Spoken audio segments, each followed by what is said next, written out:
anti-Zionists because they're anti-Semitic, but criticising Israel does not mean you're a Jew hater. So you said that the words Hitler was a Zionist is rubbish. Do you think that's anti-Semitic?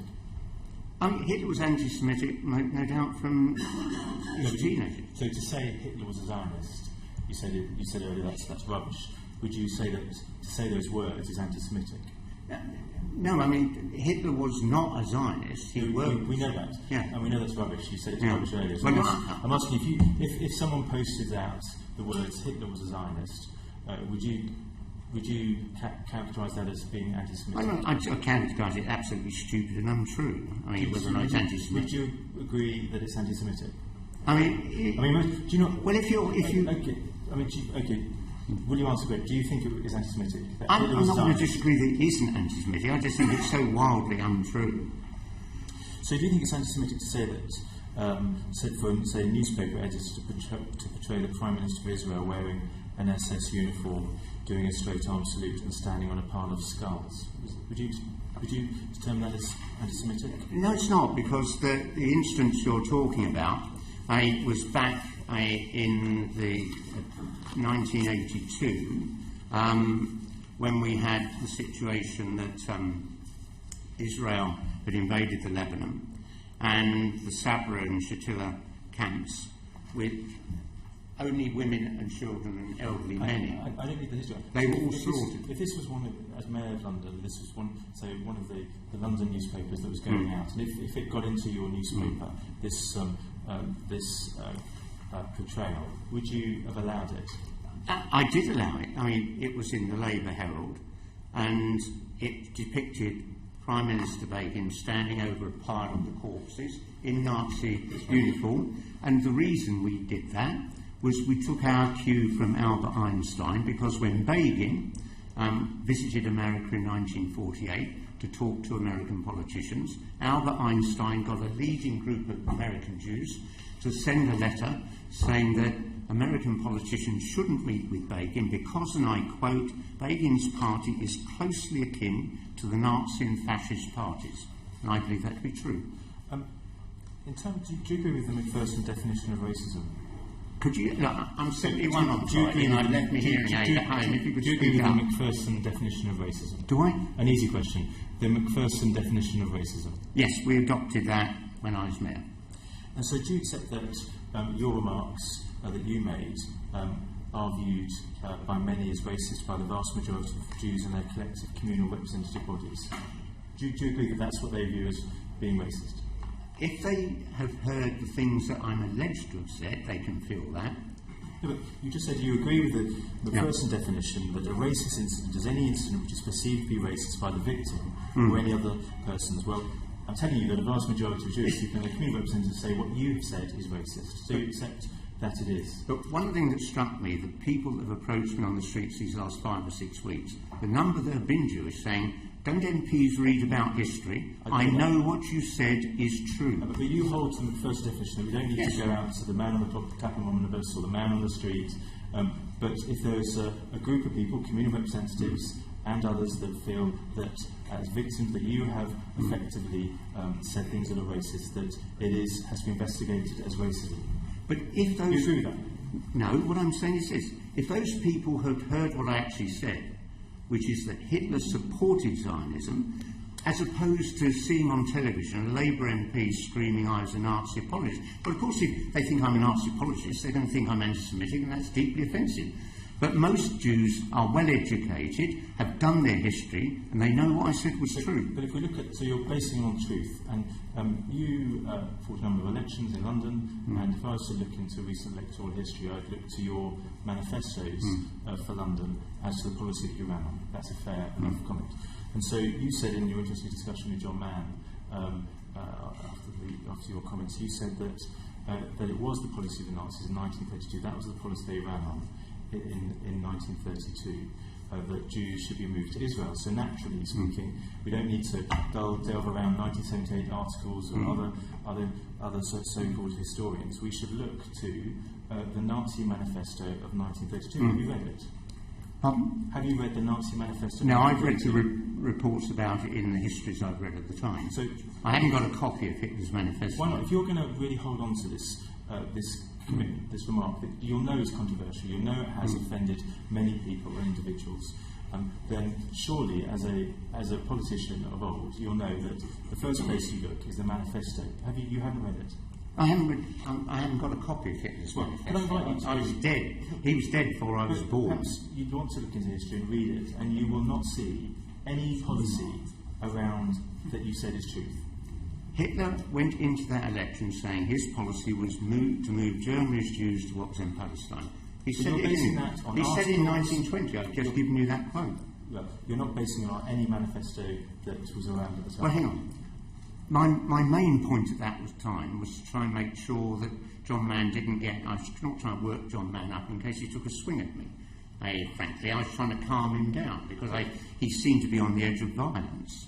Well, John, it doesn't matter, John Mann or anyone else. What matters is that you've deeply offended a huge number of people, not least in my constituency, in London and beyond, who treat what you said as profoundly offensive and racist. And do you not want to at least apologise to them? If anyone's been hurt by what I said, I'm of course sorry about that. But I came into politics to tell the truth. And I've always told the truth. I'm sure I've often been wrong. I've never knowingly lied. And I tell people the truth. And I think one of the weaknesses of our political system is we don't study our history. We don't learn from it. Thank you, Mr. Burrows. Chuka Umuna. Our party's constitution says that the Labour Party is a democratic socialist party and that we seek to create, amongst other things, a community where we, and I quote, live together freely in a spirit of solidarity, tolerance and respect. These are amongst the values to which I subscribe. Would you subscribe to them too? Absolutely. Would you agree, and it also says this in our constitution, that in order to achieve these values, we seek to create a society which, and I quote again, delivers people from the tyranny of prejudice. Would you agree with that? Absolutely. Now, as has already been said, over 6 million Jewish people, well over 6 million Jewish people, were killed during the Holocaust at the behest of Hitler. Do you believe that conflating Zionism with Hitler's views, which you did in the Vanessa Feltz interview, causing obvious and foreseeable offence to Jewish people, runs counter to the spirit of solidarity and respect towards others that our party's constitution demands of us? Telling the truth cannot do that. I've had Jewish people stop me on the street and I've had hundreds of people stop me on the street and say, we know what you said is true. Disproportionately, those people have been Jewish because they know their history. I want to better understand, well, the public will be the judge of that, but I want to understand your motivations in making the comments that you have, and I'm not totally clear what the answers were when the chair was asking you earlier about your attitude towards the Jewish state. So can I just, for the sake of clarity, do you believe in the right of Jewish people to self-determination? Do you believe in the right of the State of Israel to exist? Then why did you say in an interview with the Arabic TV station Al-Gad al-Arabi, why did you say, and I quote, the creation of the State of Israel was fundamentally wrong? And in the same interview you said the creation of the State of Israel was a great catastrophe. If you believe in the right of Jewish people to self-determination and the right of Israel to exist, how can you say those things? What I'm pointing out is that a majority of survivors of the Holocaust did not want to go to Israel. They wanted to be absorbed primarily into America or Britain. And it was, I think, a mistake not to give them that choice. The simple fact is, you'll recall that when the State of Israel was created, the first Prime Minister urged all America's 5.5 million Jews to leave America and come and live in Israel. 1/5 of 1% did in 15 years. And that's the tragedy. So do you stand by the statement that the creation of the State of Israel was fundamentally wrong and was a great catastrophe? Do you stand by what you said, yes or no? It's a catastrophe in the sense that... So you do? No, it's a catastrophe in the sense that the deal done was for 2 states and a division. The tragedy is, and it's the legacy that still leads to the violence today, 700,000 Palestinians were driven out of their homes illegally at gunpoint, and the Prime Minister of Israel said that the old will die, the young will forget. They haven't. There's still 3 million in refugee camps. Sorry, look, we only get a small amount of time to ask you a question. So either you thought it was wrong and it was a great catastrophe or not. Yes or no? I mean, it was right to say we'll create a haven for those Jews who wish to go there. It was not right for the Israeli government to expel... Was it a catastrophe and was it wrong or not? It wasn't wrong to create it. It was a catastrophe to expel at gunpoint 700,000 Palestinians from their homes and their shops. Sorry, that was not the question I asked. But that's the answer I'm giving. That's why we haven't got peace in the Middle East now. Order. Mr. Livingstone, if you can wait for Mr. Antonov. Can I just move on a little bit from this and just ask you whether you disagree that those who do not recognise the state of Israel or its right to exist are anti-Semitic? You can't simply say because somebody is opposed to the creation of the state of Israel, they're anti-Semitic.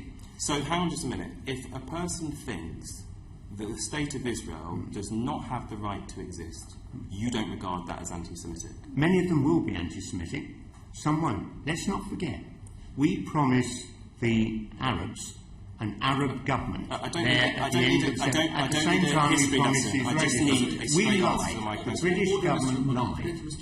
The British government lied. It told the Arabs that if you fight on our side again in World War I, you'll be given a Hashemite kingdom. Instead, we split it all up between France and ourselves. We created a legacy of conflict that's still there today. Thank you. Can I go on to just... and James Berry actually just talked about some of this. And it is the various different things that you have said, completely separate to what the State of Israel is accused of doing or may not have done. But when you look at the catalogue, 1982, the cartoon depicting an Israeli Prime Minister as a Nazi officer. 2005, calling a Jewish reporter a Nazi concentration camp guard. 2014, a Newsnight interview where you suggest that Jewish people are unlikely to vote for the Labour Party as they get more wealthy. And then we've heard all your various utterances recently. Would you make the same kinds of comments about black people? Yes or no? I mean, please just answer the question. You can't have yes or no answer on this. I mean, look at the result of the election last year. I'm not asking you what the result of the election is. I'm just asking whether you would make the same comments in respect of black people. You asked me my views about why Jewish people vote as they do. Last year, sorry, order, Mr. Miller, you must let the witness answer. You can say but he's not answering my question. You don't like the answer, that's a different thing. You haven't answered the question. Order, I am chairing this meeting. Mr. Livingstone will answer, and then Mr. Umuna will ask again. It is for the witness to decide what they want to say. We went into the election led by a Jewish leader. Over 60% of British Jews voted for Conservatives and 22% voted Labour. We can argue about why they did and didn't vote. I think 50 years ago that would have been a very different figure. Aren't you just stereotyping a whole group of people? I'm not stereotyping, I'm looking at the data published by the pollsters. Look at the facts of my record as mayor. In 7 of the 8 years I was mayor, anti-Semitic incidents were reduced. The only year they weren't reduced was 2006, when in the aftermath of the invasion of Lebanon, the figures didn't move down, they didn't go up. In the rest of Britain and across Europe, according to the Community Security Trust, they doubled. Whatever you may say, my period as mayor saw a reduction in anti-Semitic incidents. In Boris Johnson's first year, I think they went up 50%. Thank you. So you might not agree with what I say. The legacy of what I've done should bear some study. Mr. Wynne, a final question. I'll just say this, Chair, to Mr. Livingstone. You were born in my constituency. You went to school in it. I and many other Labour colleagues of all backgrounds and faith, we campaigned not just once, but twice for you to be mayor. I think you campaigned for me. And you did help reduce poverty. You did help reduce inequality. You did improve the housing situation in our capital city. But you're not a historian, you're a politician. And by needlessly and repeatedly offending Jewish people in this way, you not only betrayed our Labour values, but you betray your legacy as mayor, because all you're now going to be remembered for is becoming a pin-up for the kind of prejudice that our party was built to fight against. That is a huge shame, and it's an embarrassment. And you know what? I will get trolled incessantly after this exchange. I don't care. Please put your question if you're putting this. Is not an opportunity to make statements. What is your question? Is there a question for Mr. Livingstone? I'm just making a comment since he won't answer any of my questions. All I'd say is, if you look back, many of the things I've said have been controversial. When I defended lesbian and gay rights in 1981, we've denounced. When we said we needed to negotiate with the IRA, we were denounced. The simple fact is, show me what I got wrong in those times. I was just prepared to challenge the bigotry of the day. I'm prepared to challenge bigotry today. I'm challenging your bigotry too. Order, Mr. Umuna. I'm sure Mr. Umuna will write to you and put those views down, and you can reply to him. But it's not for this committee. I'll take him out from Mule. That would be easier. It's not for this committee, I'm afraid. Victoria Atkins. I've read your pleading that you helpfully provided to this committee this afternoon. It is 2.5 pages of closely typed, close type. It has 25 paragraphs, and in it you treat us to the views of a professor, a High Court judge, President Obama, and you talk about bridge building initiatives. Nowhere in this document is there an apology for causing the offence you have caused. I give you this opportunity now, Mr. Livingstone. Will you apologise? If I had said something that was untrue and it caused offence, I'd apologise. What I said was true. What caused offence was a group of embittered old Blairite MPs running around lying about what I'd said. Yes, it's no good you wriggling your way, Chukwumuna. Describing me as a Nazi apologist is a lie. And I could have sued him. I'm just not going to waste my time. I haven't finished with you yet. Sorry, Vicky Atkins. Mr. Livingstone, it would be better if we keep the personalities out of this and just concentrate on the questions that Vicky Atkins is going to put to you now, rather than referring to members of the committee. Vicky Atkins. Mr. Arkush, who is a father and a grandfather, said this afternoon, as you sat behind him, that your recent comments had made him feel, amongst other emotions, sad, shocked and insecure.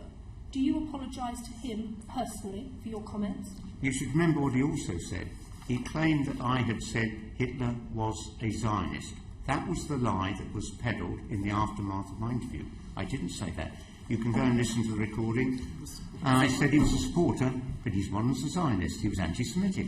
So you're blaming Mr. Arkush for the offence you have inadvertently No, caused? I'm blaming the people who lied about what I said, both MPs and journalists. You said in the Vanessa Feltz interview, and I quote, "I've been in the Labour Party for 47 years. I've never heard anyone say anything anti-Semitic." Having heard the question from Mr. Burrows about McPherson, definition of racism, having heard Mr. Arkush's evidence about his views on your comments, in which he said they were anti-Semitic, given you were a member of the Labour Party at the time you said them, do you now retract that comment? Which comment is that? That you have never heard anyone say anything anti-Semitic, because the view of many people is that you yourself said something anti-Semitic. As I said, 47 years, I never heard anyone say anything anti-Semitic. It's only in this last 3 months that we've had a few stupid blogs and so on, but the Labour Party suspended the people who've done that. And in the same interview, you said there has been a very well-orchestrated campaign by the Israel lobby to smear anybody who criticises Israeli policy as anti-Semitic. Is Mr. Arkush part of that? I doubt that. Israeli policy? I doubt that. All right. Later on, in an interview with Daily Politics, you said the following. I think blurring these two things undermines the importance of anti-Semitism, because a real anti-Semite doesn't just hate the Jews in Israel, they hate their Jewish neighbours in Golders Green or Stoke Newington. It's a physical loathing. Are you saying there are gradations of anti-Semitism, and is the light version, the just hating the Jews in Israel, is that slightly better than hating Jews in Israel and in Golders Green and Stoke Newington? I'm saying that anybody who hates Jews, whether they're in Golders Green or whether they're in Israel, is anti-Semitic and racist. And Ms. Chakrabarti, who's holding this report for the Labour Party, she's not calling you to give evidence to her consultation. Would you like to defend your position in her review? Would you like to give evidence? I was acutely disappointed when I read that. I can't see any justification for my not being called and questioned by that inquiry. And so I can't understand why they're not. Do you encourage her, therefore, to call Absolutely. me part of the inquiry? Absolutely. And do you still believe that your suspension, after all the evidence we've heard today about the effect on great numbers of Jewish people, but also individuals like the witness we heard at the very beginning of our evidence, do you still believe that your suspension from the Labour Party was caused by embittered MPs? Absolutely. So, Mr Livingstone, would it be fair to say that when it comes to your role in this anti-Semitism report and so on, that you are the victim? Everybody else is out to get you, whether it's the Israeli lobby or the embittered MPs or Tories who have somehow got something to do with I don't know what. It's all a conspiracy against you. They're not out to get me because I'm a retired pensioner, I'm like a house husband. They're out to get Jeremy Corbyn, and that's why they whipped up this hysteria about anti-Semitism. It will fade away now because they're preparing to blame him in case we vote to leave the common market. That's the EU, that's the next attack. Have you actually looked? The MPs who smeared me about anti-Semitism have been criticising Jeremy Corbyn and stabbing him in the back for the last 9 months on a whole series of issues. So the upset you have caused is hysterical. No. That's your view of it. The upset caused by those MPs who lied, saying that I was a Nazi apologist. Someone watching that on television, of course they're going to be concerned. What I find appalling about the motivation of those MPs, they're prepared to cause worry and doubt and confusion amongst our Jewish community in this country just for short-term political gain. Thank you. I've finished. Thank you, Mr. Thank you. Stuart MacDonald. I think you said at the outset that you would have apologised if you'd said that Hitler was a Zionist, but you're not apologising for saying that you're supporting Zionism. I don't quite get that distinction. I'm afraid you've got to speak up. I've left my hearing aid at home. Sure.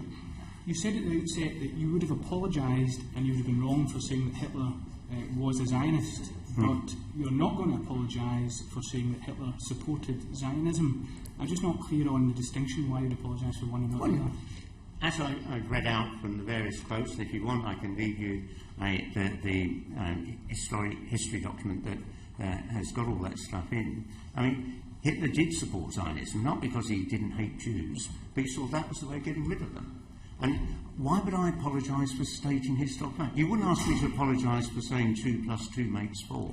That wasn't really Zionism, though, was it? I mean, forced expulsion to a state is something somewhat different from establishing a state to which people are welcome to move. You know, it's not the same thing. I'm Zionism. really having problems hearing you, I'm afraid.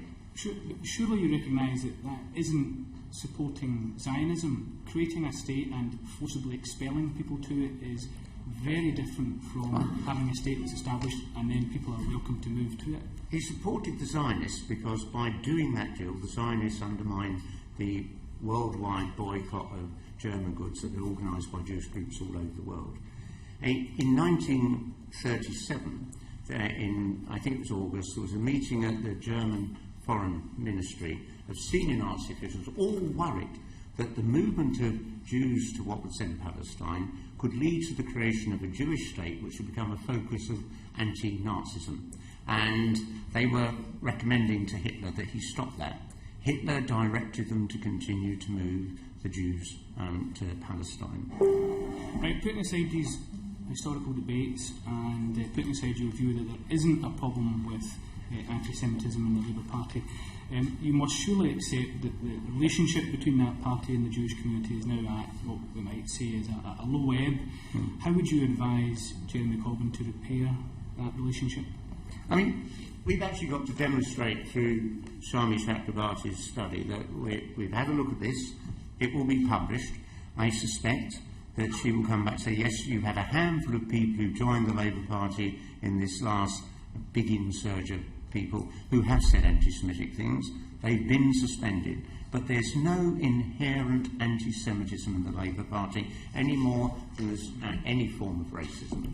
But beyond denying that there's a problem, is there anything that Jeremy Corbyn should do proactively to try and repair the relationship with the Jewish community? We should do the sort of things I did as mayor. which is work with the Jewish community. I mean, one of the things that when we started doing an annual Holocaust memorial event at City Hall, we specifically targeted school children because we found that many school children knew nothing about this. They thought the Second World War was between us and the Soviet Union. I think we don't teach enough history in our schools. Kids are growing up ignorant of the Holocaust. Thank you. Thank you very much.